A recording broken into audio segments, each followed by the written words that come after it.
Quand il prend l'avion, Laurent Egon a parfois droit à certains privilèges. Bonjour. Comme voyager aux côtés des pilotes dans le cockpit de l'appareil. Je suis chaudant, Pendant 1 heure, ce VIP d'un jour va pouvoir profiter d'un spectacle exceptionnel à 10 000 mètres d'altitude, avec un guide de premier choix, le commandant de bord, en personne. Le petit mamelon qui dépasse là au loin, c'est la montagne de l'Épine. Donc, à l'est, il y a le lac du Bourget et Chambéry. Au fond, il y aura le lac d'Annecy, puis Genève. Ce quadrin n'a pas gagné un baptême de l'air. Laurent Egon est en fait une célébrité dans le monde de l'aviation grâce à une publicité. Descend de niveau 250, autorisé approche. Check, on continue. Laurent Egon n'est pas un acteur. Il a été repéré par un géant américain du web, séduit par sa passion pour les avions. J'ai toujours été fasciné, attiré par les avions. Mais j'étais peut-être mal orienté quand j'étais plus jeune. Le but de cette publicité, vanter les mérites du célèbre moteur de recherche dont il s'est servi pour glaner des informations sur l'aéronautique et surtout réaliser un projet complètement fou, construire chez lui un cockpit d'avion grandeur nature. Le géant américain a fait de l'histoire de Laurent Egon un véritable conte de Noël, celle d'un homme ordinaire devenu extraordinaire. Sur ce parking d'un hypermarché près de Bordeaux, Laurent a cette fois les pieds sur terre. Je suis mis juste là où il fallait pas. Et ce jour-là, les 2 mains dans des sapins qu'il doit livrer. En ce moment, ce père de famille enchaîne les petits boulots. Pour ce job, il gagne 15 € de l'heure seulement. Il faut vivre, il faut payer les factures, il faut continuer à travailler en attendant de faire autre chose. Serveur, vendeur, livreur, Laurent a tour à tour exercé pas mal de métiers, sauf un et à son plus grand regret, pilote de ligne. Il faut dire que Laurent n'a jamais été très bon à l'école. Il n'a d'ailleurs pas son bac et a dû rapidement faire une croix sur ce rêve de gosse. Mais il a toujours la tête dans les nuages, ce qui fait sourire ses collègues de travail. Voilà. Tous les jours. Tous les jours. Qu'est-ce qu'il dit? Quand un avion passe au-dessus de nos têtes, il nous dira que ça c'est tel avion, c'est tel moteur, c'est... Voilà. C'est marrant. Mais c'est bien, il vit sa passion à fond, c'est bien. D'ailleurs, après une dure journée de travail, la tentation est trop forte. Avant de rentrer chez lui, il fait un petit détour par l'aéroport de Bordeaux, juste pour le plaisir de rouler au bord des pistes. Je ne peux pas m'en empêcher. Dès qu'il y a un avion qui passe, il faut que je lève les yeux, il faut que je regarde, il faut que... Voilà, c'est viscéral, je dirais. Obsédé par les avions, Laurent ne s'est pas seulement contenté de les observer derrière les grillages. Plus jeune, il s'est tout d'abord lancé dans la construction de modèles réduits télécommandés, avant d'avoir une autre idée des années plus tard, fabriquer un véritable simulateur de vol.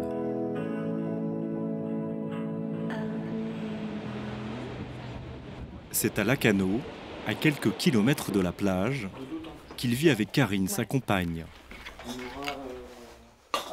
Merci, madame. Le couple habite dans un 3 pièces de 80 mètres carrés, un petit salon et 2 chambres, celle des enfants et celle des parents.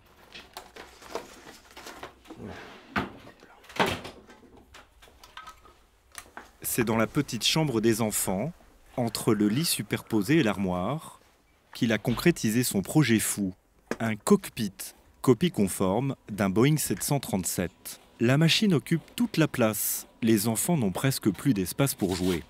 Donc là, ici, c'est ce qui gère tous les systèmes de l'appareil.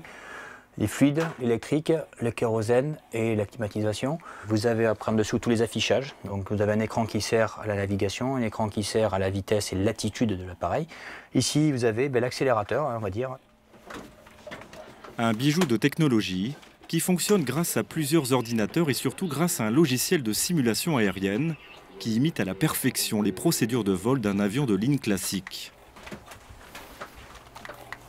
Si on se met en vue extérieure, on est sur l'aéroport de Bordeaux. Et il n'y a pas de combat à faire, il n'y a pas d'objets à détruire, il n'y a pas de carottes à récupérer.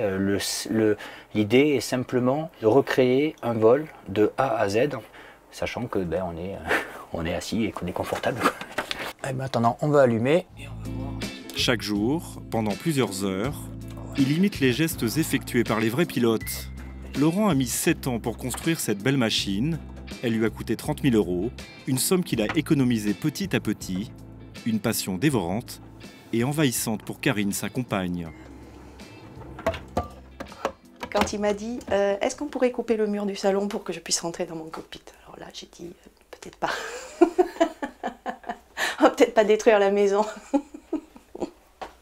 Et quand je l'ai vu réaliser les sièges de Boeing, commencer par pousser les murs, mais presque, je me suis dit, oulala, qu'est-ce qu'il va me faire? Aujourd'hui, elle comprend qu'elle ne peut plus lutter car Laurent n'est pas le seul à naviguer dans ce monde virtuel de l'aviation. En France, 10 000 personnes passeraient leur temps libre dans le cyberciel grâce à Internet. Là, je vais aller voir justement combien il y a de personnes qui sont en train de voler ce soir. Chaque point représente un avion virtuel. Voilà, tout ça est en train de voler actuellement un petit peu partout dans le monde. Et je trouve ça intéressant parce qu'on peut interagir avec eux. On peut très bien aller chercher, pour rigoler, un contrôle sur Barcelone et ça va parler espagnol. Ce soir, 3000 pilotes virtuels sont connectés et pas uniquement à des milliers de kilomètres de là. À 2 pas de chez Laurent, Polo, un de ses amis, s'apprête lui aussi à décoller. Seul dans sa chambre, ce célibataire de 69 ans va même s'adresser à des passagers imaginaires. Mesdames, Messieurs, bonjour, votre commandant. Nous roulons actuellement vers le point d'arrêt de la piste 11 et nous décollons donc vers l'est à destination de Paris-Orly. Le temps à Orly est très agréable, il fait 12 degrés. Nous volerons à une altitude de niveau 280, soit à peu près 7000 mètres. Et la durée du vol est prévue pour 55 minutes. Notre personnel commercial se tient à votre disposition pour vous permettre de rendre ce vol le plus agréable possible. Merci de votre attention et bon voyage. Ce fou d'aviation possède également son propre simulateur, mais son matériel est beaucoup plus rudimentaire. Alors, lorsque les deux compères font la course chacun dans leur chambre, à l'arrivée, c'est généralement Laurent qui gagne. Message à Polo, vas-y Polo, on est avec toi, on te regarde. C'est des petites choses qu'on peut se permettre de faire ici, mais qu'on ne peut pas se permettre de faire dans la réalité, ou très rarement. On encourage le Polo à atterrir. Et là, il ne répond pas parce qu'il est très concentré. Petit moment de solitude. Polo aurait même de quoi être jaloux de son voisin, car les aventures de Laurent ont dernièrement pris une toute autre dimension. C'est après un article paru dans la presse locale qui vantait ses exploits que le bricoleur du dimanche a été contacté par le fameux géant américain du web. La suite, c'est cette pub, vue à ce jour par 3 millions de personnes sur Internet. Autorisé approche. Tchac, on continue. Quelqu'un a dit un jour, fais de ta vie un rêve. J'ai simplement pris un rêve et j'en ai fait ma vie. Pour ce spot, Laurent a touché seulement quelques milliers d'euros. Peu importe, pour lui l'impact est énorme. C'est un petit peu la même chose que lorsqu'on peut gagner au loto une grosse somme. On ne se rend pas compte. On s'est dit, waouh, ça a été vu sur telle chaîne, avec une chaîne publique, avec des millions de téléspectateurs. Et le matin, j'avais peur de sortir de chez moi. Depuis la diffusion, Laurent reçoit des dizaines d'appels de professionnels bluffés par ses prouesses. Laurent s'est fait un nom dans le monde de l'aviation. Il est même régulièrement invité un peu partout en France pour faire part de son expérience. Direction Roissy-Charles de Gaulle en banlieue parisienne. À 2 pas des pistes, Laurent et sa compagne ont rendez-vous dans un centre d'entraînement pour pilotes de ligne. Bonjour. Bienvenue. Merci à vous. Eh ben, merci à vous de nous accueillir d'abord. La directrice du lieu a été séduite par l'histoire de Laurent.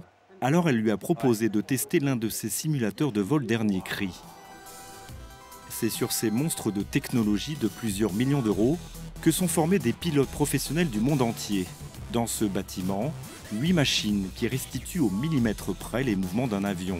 Elles sont louées 500 € de l'heure par des compagnies aériennes. Ici, Laurent est comme un gamin dans un magasin de jouets. Wow. Je suis scotché. La dernière fois que j'avais vu ça, c'était à la télévision et je me disais, si un jour j'ai la chance de rentrer là-dedans, j'aurais réussi mon coup. Pendant 2 heures, il va avoir le privilège de piloter l'une de ces machines, réservée d'habitude à des professionnels, un vrai challenge. Car cette fois, il ne s'agit pas de dompter un simulateur bricolé dans son garage. Wow. À l'intérieur, un véritable cockpit d'avion avec vision panoramique en images de synthèse.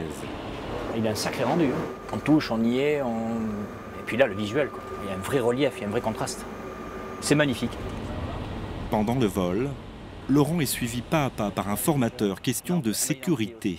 Et il entend bien prouver qu'il est à la hauteur de sa réputation, même s'il est un peu impressionné. Allez, ben c'est parti. Waouh, le pied. Ah, il part vite. Hein. 1 heure de vol virtuel au-dessus de la capitale, sans quitter la terre ferme. Un moment de pur bonheur pour Laurent. Je comprends mieux ce que ça veut dire que voler là. Là, je comprends vraiment mieux ça. Il faut rester très doux aux manches et il se laisse faire. C'est un bel oiseau. C'est vraiment un bel oiseau. Aujourd'hui, il réalise enfin son rêve d'enfance, se glisser l'espace d'un instant dans la peau d'un vrai pilote de ligne. Sous les yeux de l'instructeur, il va même pousser la performance jusqu'à atterrir sans pilote automatique. Ah. Waouh. Franchement, chapeau, on est posé sur la piste et entier, sans rien casser. C'est avec des étoiles plein les yeux que l'équipage redescend sur Terre. Et contre toute attente, Laurent a fait un parcours sans faute. Je pensais pas, je pensais pas que j'aurais une telle sensation. Quoi. Je pensais pas que... En tout cas, bravo. T'as réussi à atterrir comme il faut. Une expérience qui va le conforter largement dans ses futurs projets.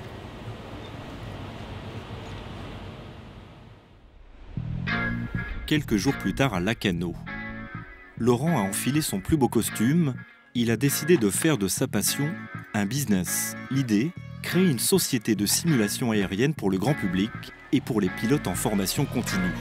Ce matin, il a rendez-vous avec des entrepreneurs. Objectif, trouver des fonds. C'est un très gros enjeu parce qu'on part sur une enveloppe budgétaire de 200 000 € et c'est jamais évident d'aller demander 200 000 € à les banques.